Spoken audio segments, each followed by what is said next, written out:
The issue at hand in that clip is about how, is the legalities of the American right wing or anybody at large, the legalities of them funding people like the Contras. And that was the whole thing about it. And, of course, it goes on to talk about how, of course, as you mentioned, the Coors family, which I'll talk about here in a minute, Louis Lehrman, PNAC senator who wrote a gold book called The Case for Gold in 1992 with Ron Paul, of course, H. Ross Perot.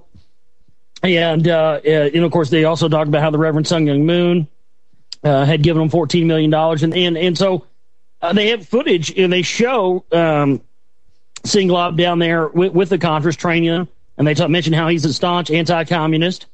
And then they go on to say, she's interviewing me, and she says, what do your your compatriots think about this?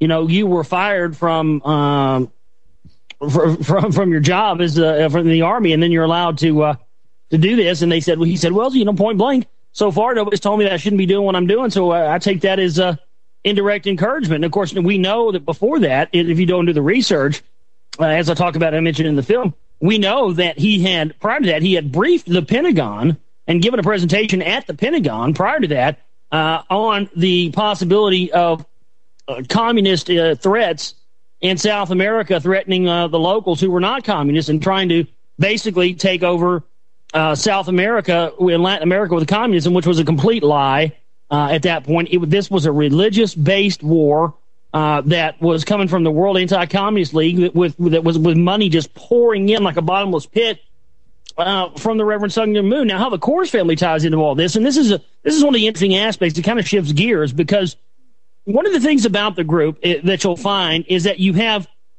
a lot of people. There are a lot of different applications within the group. You've got people that are, who would be considered your hardcore war hawks, the types that are constantly ensconced within the military-industrial complex. You've got others that are considered to be more of your activist types, the ones that are going out and proselytizing for right-wing issues such as abortion.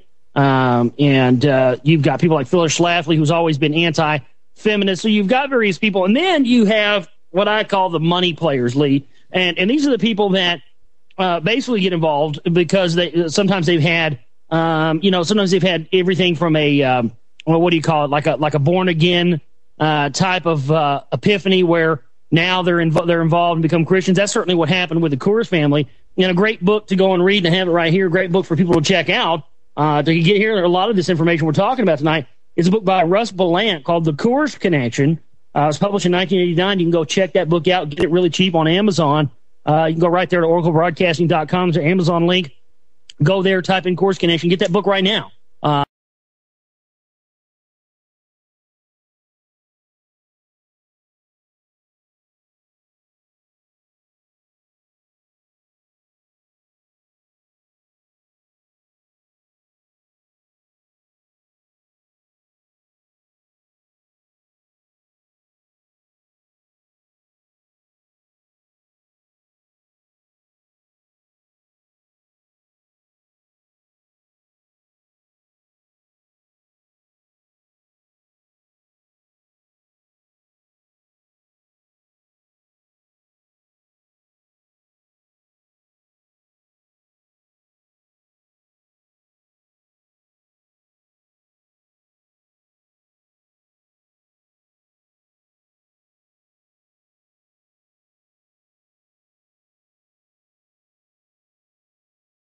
Don't believe what we're saying, but essentially you have these money players and these people that get involved because basically it's a way for them to get their specific company out there to the larger people. It gives them a way to feel like they're elite.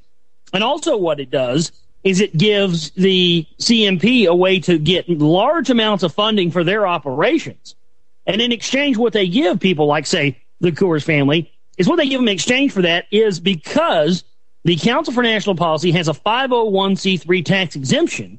A big beer maker like Coors can come in, give $1 million in funding, and because it's a 501c3, Lee, that is considered a charitable contribution, and it's a tax write-off.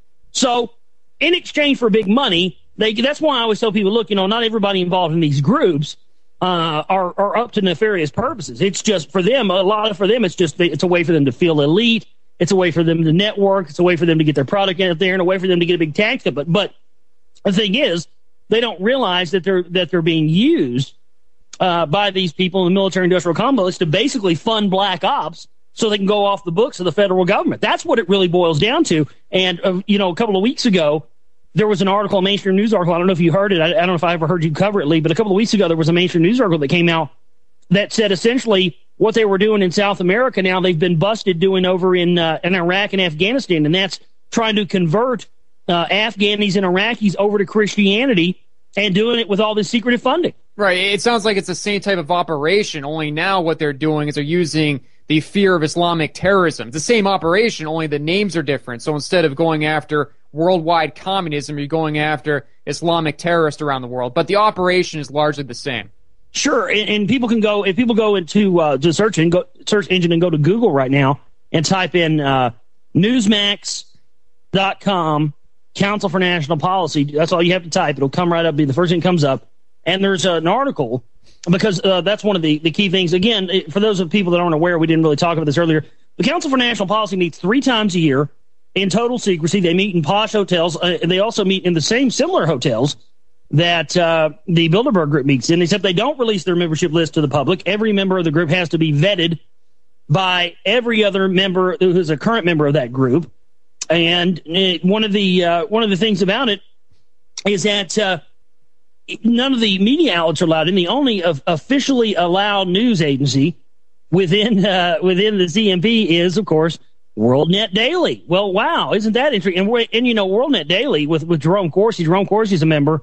I had a chance to meet Jerome Corsi last year at a conference we went to, the Freedom 21 conference here in Dallas, to cover where we got footage that's in the film of Phyllis Schlafly and Larry Pratt. And I tell you what, Lee, Jerome Corsi's just proud of it. He'll straight up tell you. I mean, I confronted him about being a member on the Midnight Rider. He said that he wasn't a member of any secretive groups. 2 nights later, he goes on the Intel Strike Report with Doug Owen and Michael Vale. They asked him about running the CNP, running him as their president, as their candidate for president. He bragged about it. He said, "Oh yeah, I'm a member. Yeah, hey, they were going to run me for president. Oh yeah," just openly bragging about it. So that's the whole thing. Is Lee, is that Newsmax.com in 2002 had a meeting 7 months after 9/11 where John K. Singal, who was 80 years old at that time, gave a speech entitled "The War on Terrorism." It was the first known use of that term. And there was a staged opposition argument that broke out between Frank Gaffney and Pat Buchanan, where they were basically arguing over issues.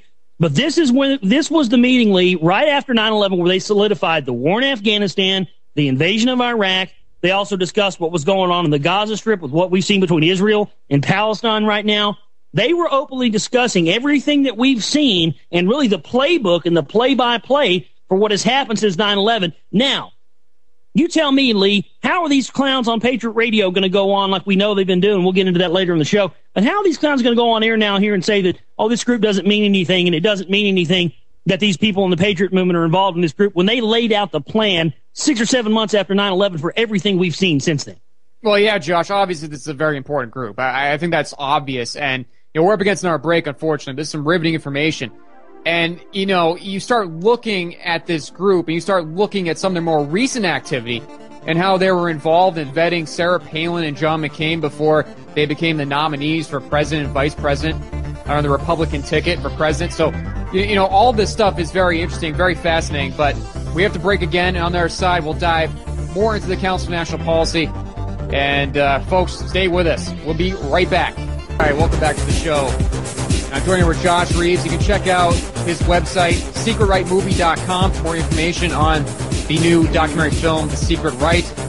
And we've been talking about the Council for National Policy, specifically some of the more recent things that the Council for National Policy has been involved in. The Singwab speech about the war on terror, very interesting stuff there. And Josh, we're starting to get into some of the more recent involvements that the Council for National Policy has had with the Republican Party. And there have been people out there that say, oh, well, this group, well, they did all these things 20 years ago, and now they're not relevant anymore. And I think that is just a bunch of crap because, again, as I was saying before the break, this group vetted George W. Bush before he became the presidential nominee on the Republican ticket, and the same with Sarah Palin and John McCain. So to say that this group is not important, I think is a ridiculous